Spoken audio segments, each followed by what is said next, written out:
සුබ දවසක් ආදරණීය විද්‍යාර්ථීනි. අද අපි ඔබ වෙනුවෙන් සමාජ විද්‍යාව පර්යේෂණ ප්‍රශ්න පත්‍රයට අදාළ ප්‍රශ්නයකට පිළිතුරු සාකච්ඡා කරනවා. මේ ප්‍රශ්නය අපට ඔබ විසින් ලබා දුන් ප්‍රශ්නයක්. සමාජ විද්‍යා න්‍යාය සහ පර්යේෂණ අතර පවතින සම්බන්ධතාවය විග්‍රහ කරන්න. ඉතින් අපි දන්නවා සමාජ විද්‍යා පර්යේෂණ සහ සමාජ විද්‍යා න්‍යාය අතර අන්‍යෝන්‍ය සම්බන්ධතාවයක් පවතිනවා. විශේෂයෙන්ම සමාජ විද්‍යා න්‍යාය කියන්නේ සමාජ විද්‍යාවේ පවතින දැනුම. එතකොට ඒ පවතින දැනුම පදනම් කරගෙන සිදු කරන විද්‍යාත්මක සොයාබැලීම් තමයි පර්යේෂණ කියලා කියන්නේ. ඔබ දන්නවා පර්යේෂණයක් කියලා කියන්නේ මොකක්ද කියලා.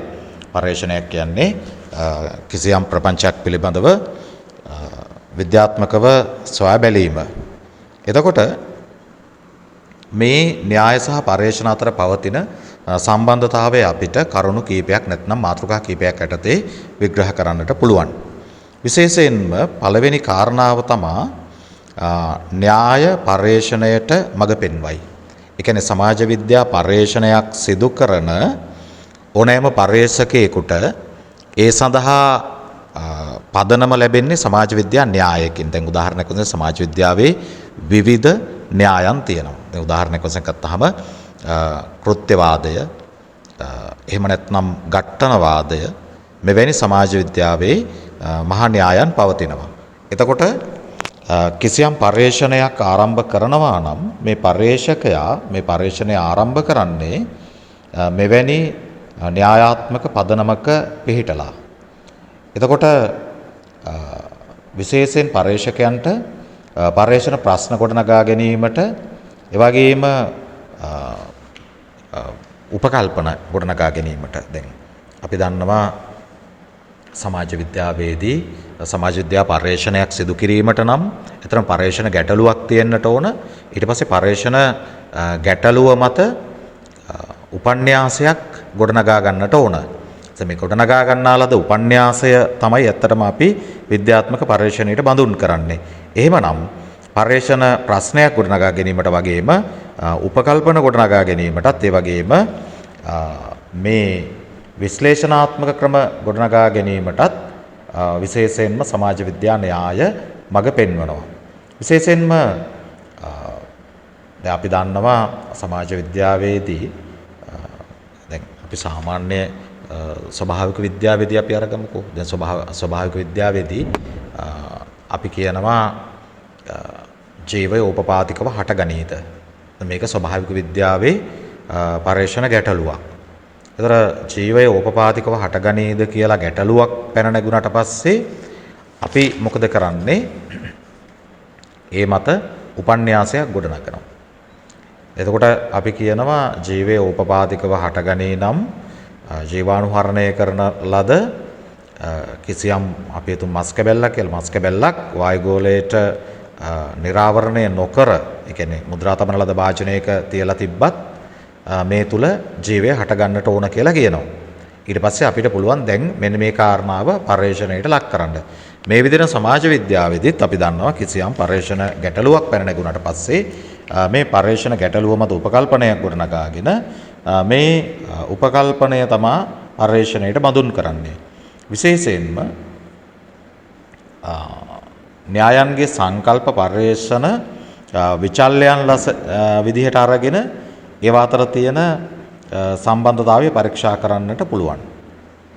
දැන් උදාහරණයක් විදිහට ගත්තොත් එහෙම කාල් මාක්ස් ඉදිරිපත් කරන මේ පන්ති ගැටුම පිළිබඳ සංකල්පය, පන්ති විෂමතාවයේ පිළිබඳව සංකල්පය විශේෂයෙන්ම අපි දන්නවා ඔහු යොදා ගන්නවා සමාජ පරිණාමයේදී පන්ති සමාජ ඉතිහාසය නැත්නම් රාජ්‍ය ඉතිහාසය විග්‍රහ කිරීමේදී පන්ති ගැටුම් වල ඉතිහාසය කියලා කියනවා. ඒදී ඔහු කියනවා සෑම අවස්ථාවකදීම සමාජය අසමාන ලෙස කොටස් දෙකකට බෙදෙනවා. බලය හිමි සහ බලය අහිමි කියලා බෙදෙනවයි කියලා කියනවා. ඒතර මේ දෙක අතර තියෙන්නේ ගැටුම්කාරී සම්බන්ධතාවයක් කියලා මාක්ස් විග්‍රහ කරනවා. ඒතර මෙන්න මේ පන්ති විෂමතාව න්‍යාය පරීක්ෂා කිරීම සඳහා පුළුවන්කම තියෙනවා ආදායම් විචල්‍ය පරීක්ෂා කරන්න. එතකොට මෙන්න මේ කියන සංකල්ප දෙක අතර තියෙන අන්තර් සම්බන්ධතාවය විග්‍රහ කරගෙන අපිට කිසියම් නිගමනයකට එළඹෙන්නට පුළුවන්. ඒ නිසා අපි කියනවා න්‍යාය කියලා කියන්නේ පර්යේෂණයට මඟ පෙන්වන දෙයක්. එතකොට න්‍යාය මතපදනම් වෙලා තමයි පර්යේෂණ කොට නැගින්නේ. ඒ වගේම පර්යේෂණ ක්‍රියාවලිය සිදු වෙන්නේ සම්පූර්ණයෙන්ම න්‍යාය පදනම් කරගෙන. ඔක තමයි පළවෙනි කාරණාව. දෙවෙනි කාරණාව තමයි පර්යේෂණ මගින් න්‍යාය සත්‍යේක්ෂණය හෝ අසත්‍යේක්ෂණය වේ. ඒ කියන්නේ පර්යේෂණය කරාට පස්සේ පර්යේෂණ මගින් තමයි න්‍යායක් සත්‍ය එකක්ද එහෙම නැත්නම් අසත්‍ය එකක්ද කියලා නිගමනය කරන්නට පුළුවන් වෙන්නේ. එතකොට පවතින කිසියම් න්‍යායක් ඒ න්‍යාය කොයිතරම් දුරට ඇත්තක්ද? එතකොට මේ න්‍යාය සත්‍යක්ද? එහෙම නැත්නම් අසම්පූර්ණ එකක්ද? දැන් සමහර අවස්ථාවලදී න්‍යායන් පවතින ඒ න්‍යායන් වල යම් යම් ඌනතා තියෙනවා. එතකොට අසම්පූර්ණ එකක්ද? එහෙම නැත්නම් අදාළ නොවන එකක්ද කියලා අපිට හොයාගන්න පුළුවන් ඒ පිළිබඳව සිදු කරන පුළුල් පර්යේෂණයක් මගින්. ඒ කියන්නේ න්‍යාය පිළිබඳව නැවත නැවත සිදු කරන පර්යේෂණ මගින් ඒ න්‍යාය සත්‍යද අසත්‍යද කියන එක අපිට හොයාගන්නට පුළුවන්. විශේෂයෙන් අපි දන්නවා නිගාමී තර්කයේදී නිගාමී සත්‍යේක්ෂණවාදය සහ නිගාමී අසත්‍යේක්ෂණවාදය කියලා කියනවා. එතකොට මේ විදිහට සමාජ විද්‍යා පර්යේෂණයකදී අපි දන්නවා පවතින න්‍යාය පර්යේෂණ මගින් එක්කෝ තහවුරු වෙනවා. ඇතැම් අවස්ථාවක ප්‍රතික්ෂේප වෙනවා.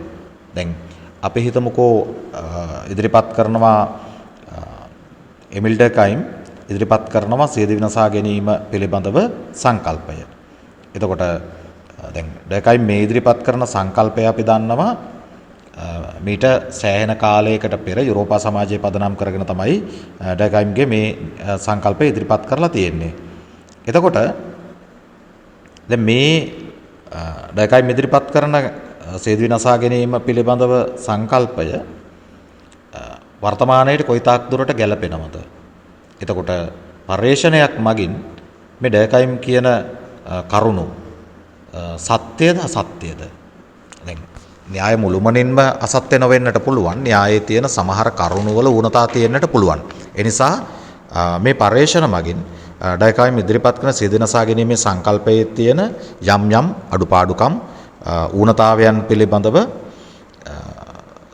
හඳුනා ගැනීම කරලා විශේෂයෙන්ම මේ අදාළ න්‍යායේ කිසියම් දුර්වලතාවයක් තියෙනවා නම් දුර්වලතාවය හෙළි කරලා ඒක නව සංශෝධනයන්ට භාජනය කරලා මේක යාවත් කාලීන කරන්නට පුළුවන්. ඒ කියන්නේ න්‍යායක් අපි කියනවා න්‍යාය කියන එක කාලයත් එක්ක දැන් ස්වභාවික විද්‍යා න්‍යායන් වගේ නෙවෙයිනේ. ස්වභාවික විද්‍යා න්‍යායන් සමහර විට ඒවා සදාකාලිකවම වෙනස් නොවන ඒවා වෙන්නට පුළුවන්. දැන් පයිතගරස් ඉදිරිපත් කරන ත්‍රිකෝණයේ සම්බන්ධව අර පයිතගරස් ප්‍රමේය කියලා අපි කියන්නේ මේ ඔය මේ රජකෝණී ත්‍රිකෝණයක කර්ණය සම්බන්ධව ඉදිරිපත් කරන ඔහුගේ සංකල්පය. එහෙම නැත්නම් ආකිමිඩිස් ඉදිරිපත් කරන විස්ථාපන සංකල්පය උඩුකුරු විස්ථාපන සංකල්පය අපි හිතමුකෝ. එහෙම නැත්නම් අයිසැක් නිව්ටන් ඉදිරිපත් කරන චලිත න්‍යායන් වෙන අපි හිතමුකෝ. දැන් මේවා ස්වභාවික විද්‍යාත්මකව මේවා හැමදාම එක විදිහට තියෙන්න පුළුවන්. මේවා වෙනස් නොවන ඒවා වෙන්නට පුළුවන්. හැබැයි සමාජ විද්‍යා න්‍යාය කියලා කියන්නේ ඒ වගේ සදාකාලිකවම එකම ස්වරූපයෙන් පවතින ඒවා නෙවෙයි. ඒවා කාලයත් එක්ක කාලානුරූපීව වෙනස් විය යුතු සංශෝධනය විය යුතු දේවල් තියෙනවා. දැන් එමිල් ඩර්කයිම් ඉදිරිපත් කරන සියදිවි විනාශා ගැනීමේ න්‍යාය වුණත් ඒ කාලානුරූපීව වෙනසකට භාජනය වෙන්නට ඕනේ. එතන කාලානුරූපීව වෙනසකට භාජනය විය යුතුයි නම් ඒ අඩලුහුඬුකම් මොනවාද? අලුතෙන් එකතු විය යුතු දේවල් මොනවාද? අත්හල යුතු දේවල් මොනවාද කියන කාරණාව ඉතා හොඳින් තහවුරු කරගන්නට පුළුවන්. ඒ සම්බන්ධව සිදු කරන පර්යේෂණයක් මගින් අපි දන්නවා කාල් මාක්ස් ඉදිරිපත් කරන මාක්ස්වාදී න්‍යාය විශේෂයෙන්ම නූතන සමාජ ගතිකත්වයට අනුව යාවත් කාලීන කිරීම සඳහා පර්යේෂණ උපකාරී වෙනවා. ඒ කියන්නේ මාක්ස්වාදී න්‍යාය මේකේ වර්තමාන සමාජය තුළ වර්තමාන සමාජයේ දක්නට ලැබෙන පන්තිමය තත්ත්වයන් තුළ දැන් උදාහරණයක් වශයෙන් මාක්ස් ඉදිරිපත් කරන ආගම සම්බන්ධව සංකල්පය ඇතැම් විට මාක්ස් ජීවත් වූ යුගයේ යුරෝපයේ පැවති දැඩි පල්ලියේ ආධිපත්‍ය පදනම් කරගෙන මාක්ස් මේ සංකල්පය ඉදිරිපත් කරා වෙන්නට පුළුවන්. හැබැයි වර්තමානයේ අපි දකින තත්ත්වයන් එක්ක මෙහි වෙනස්කම් තියෙන්නට පුළුවන්. ඒ නිසා මේ පර්යේෂණ මගින් මේවා යාවත් කාලීන කර ගැනීම අතිශයින්ම වැදගත් වෙනවා. අනිත් තුන්වෙනි කාරණාව තමයි න්‍යාය සහ පර්යේෂණ අතර පවතින චක්‍රීය සම්බන්ධතාවය. ඒ කියන්නේ මේක චක්‍රයක් වගේ. ඒ කියන්නේ චක්‍රයක් කියලා කියන්නේ න්‍යායක් මුල් කරගෙන තමයි පර්යේෂණයක් ගොඩ නැගෙන්නේ. ඒතර පර්යේෂණයෙන් සිද්ධ වෙන්නේ මොකද? අලුත් දැනුම එකතු වෙනවා. එතකොට න්‍යායක් තුලින් පර්යේෂණ ගොඩ නැගෙනවා. ඒතර පර්යේෂණ සිද්ධ කරලා මොකද වෙන්නේ? පර්යේෂණයේ අවසානයේ ලැබෙන දත්ත සංශ්ලේෂණය සහ විශ්ලේෂණය මගින් එන නිගමනය පවතින දැනුමට එකතු වෙනවා. ඒතර පවතින දැනුමට එකතු වෙන දේ තුලින් නව න්‍යායන් ගොඩ නැගෙන්නට පුළුවන්. එතකොට න්‍යාය තුලින් පර්යේෂණ ගොඩ නැගෙනවා. පර්යේෂණ තුලින් නව න්‍යාය ගොඩ නැගෙනවා. මෙන්න මේ නිසා තමයි හැමදාම අලුත් දැනුම අලුත් න්‍යායන් ගොඩ නැගෙන්නේ. ඒ කියන්නේ මේක චක්‍රයක් වගේ ගමන් කරනවා. න්‍යාය පදනම් කරගෙන පර්යේෂණ සිද්ධ වෙනවා. පර්යේෂණ වලින් අලුත් න්‍යායන් බිහි වෙනවා. එතකොට ඒ බිහි වෙන න්‍යායන් තුලින් නව පර්යේෂණ ගොඩ නැගෙනවා. ඒතර ඒ ගොඩ නැගෙන නව පර්යේෂණ තුලින් නව න්‍යායන් ගොඩ නැගෙනවා. මේ විදිහට සමාජ විද්‍යා විශේෂ ශාස්ත්‍රයේ සදාකාලිකවම ගතික විෂයක් වෙනස් වන සුළු විෂයක් බවට පත් වෙමින් අලුත් දැනුම එකතු වෙමින් මේක යාවත් කාලීන වෙමින් නව න්‍යායන් ගොඩ නැගෙමින් පවතින න්‍යායන් බිඳ වැටෙමින් මේක චක්‍රයක් ලෙස පවතින්නේ පර්යේෂණ ක්‍රියාවලියක් සිද්ධ වෙන නිසා. පර්යේෂණ ක්‍රියාවලියක් සිද්ධ නොවෙනවා නම් සමාජ විද්‍යා න්‍යාය යල් පැන ගොස් ඒවා මුළුමනින්ම අභාවයට යන්නට පුළුවන්. නව සංකල්ප ගොඩ නොනැගෙන්නට පුළුවන්.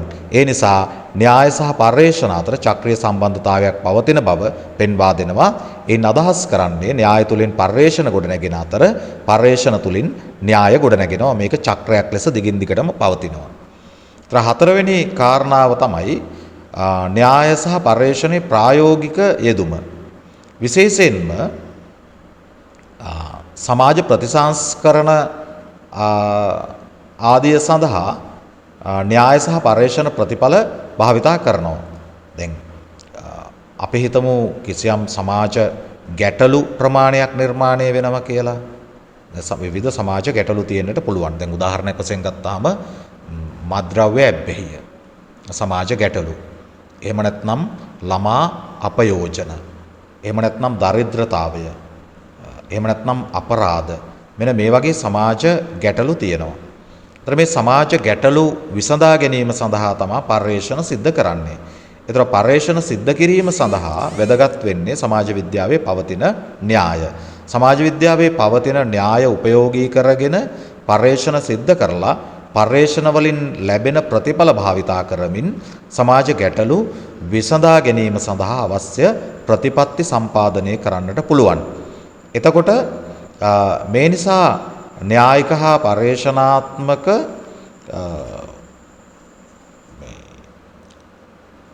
න්‍යාය සහ පර්යේෂණ අතර කිසියම් ආකාරයක මේ පවතින සම්බන්ධතාවය නිසා පර්යේෂණ දත්ත න්‍යායික සන්දර්භයකින් විග්‍රහ කරලා ගැඹුරු අවබෝධයක් ලබා ගැනීම සඳහා මේක හේතු වෙන්නට පුළුවන්. දැන් අපි උදාහරණයක් වශයෙන් ගත්තොත් එහෙම ජාතිවාදී ගැටුම් කියලා ගන්නකො. දැන් ලෝකයේ සමහර සමාජවල ජාතිවාදී ගැටුම් තියෙනවා. එතකොට මේ ජාතිවාදී ගැටුම් පිළිබඳ සංකල්පය අපි විග්‍රහ කරගන්නකොට අපිට එතෙන්දී උපයෝගී කරගන්නට පුළුවන් ඝට්ටනවාදී න්‍යාය පාවිච්චි කරලා ජාතිවාදී ගැටුම් කියන්නේ මොනවද? ඒවා ඇති වෙන්නේ කොහොමද? ඒවට හේතු මොනවද? විසඳුම් මොනවද? වැනි කාරණා ඉතා ගැඹුරින් විග්‍රහ කරගන්නට පුළුවන්කම තියෙනවා. ඒ නිසා න්‍යාය සහ පර්යේෂණ කියලා කියන්නේ ප්‍රායෝගික යෙදුමක්. සමාජ ප්‍රතිසංස්කරණ සඳහා සමාජ ගැටලු විසඳා ගැනීම සඳහා භාවිතා කරන ප්‍රායෝගික යෙදුමක් ලෙස මේක අපිට හඳුනා ගන්නට පුළුවන්. ඊළඟට පස්වෙනි කාරණාව තමයි සමාජ විද්‍යාවේ ද්විත්ව භූමිකාව. ඒ කියන්නේ ද්විත්ව භූමිකාවක් කියලා කියන්නේ සමාජ විද්‍යා න්‍යාය කියලා කියන්නේ සමාජ යථාර්ථය පිළිබඳ දාර්ශනික ප්‍රශ්න ඉදිරිපත් කිරීමක්. නැවතවතාවක් පැහැදිලි කරොත් එහෙම සමාජ විද්‍යාවේ න්‍යායන් යනුවෙන් අපි අදහස් කරන්නේ සමාජ යථාර්ථය පිළිබඳ දාර්ශනික ප්‍රශ්න ඉදිරිපත් කිරීමක්. එතකොට පර්යේෂණ මගින් සිදු කරන්නේ මෙන්න මේ න්‍යායාත්මක ප්‍රශ්නවලට විද්‍යාත්මක පිළිතුරු සැපයීම. නැවත කිව්වොත් එහෙම සමාජ විද්‍යාවේ න්‍යායන් සමාජ යථාර්ථය පිළිබඳ දාර්ශනික ප්‍රශ්න ඉදිරිපත් කරන අතර පර්යේෂණ එම ප්‍රශ්නවලට විද්‍යාත්මක පිළිතුරු සපයයි. ඒ නිසා සමාජ විද්‍යාවේ න්‍යාය සහ පර්යේෂණ අතර පවතින්නේ ද්විත්ව භූමිකාවක්. ඒ කියන්නේ න්‍යාය වූ කලී සමාජ යථාර්ථය පිළිබඳ දාර්ශනික ප්‍රශ්න ඉදිරිපත් කරනවා. පර්යේෂණ වලින් සිද්ධ කරන්නේ එම ප්‍රශ්නවලට විද්‍යාත්මක පිළිතුරක් සපයා දීම. එහෙමනම් තවදුරටත් සරලව පැහැදිලි කරනවා නම් පවතින తত্ত্বය දාර්ශනිකව විග්‍රහ කිරීම සඳහා න්‍යාය හේතු වන අතර එම තත්වයන්ට නැත්නම් මතුවන ගැටලු වලට විද්‍යාත්මක පිළිතුරු සපයා ගැනීම සඳහා පර්යේෂණ අතිශයින්ම වැදගත් වෙනවා. පර්යේෂණ කියලා කියන්නේ ඇත්තරම ප්‍රායෝගික ක්‍රියාවලියක්. මේ ප්‍රායෝගික ක්‍රියාවලිය නිසා පවතින සමාජ ගැටලු අවම කර ගැනීම සඳහා අපට ඉඩ ප්‍රස්තාව උදා වෙනවා කියන කාරණය මෙතනදී අපිට පැහැදිලි කරන්නට පුළුවන්කම තියෙනවා. හොඳයි, එහෙමනම් අපේ න්‍යාය සහ පර්යේෂණ අතර පවත්නා සම්බන්ධතාවය පිළිබඳව අද දවසේ අපේ සාකච්ඡාව මෙතනින් අවසන් කරනවා.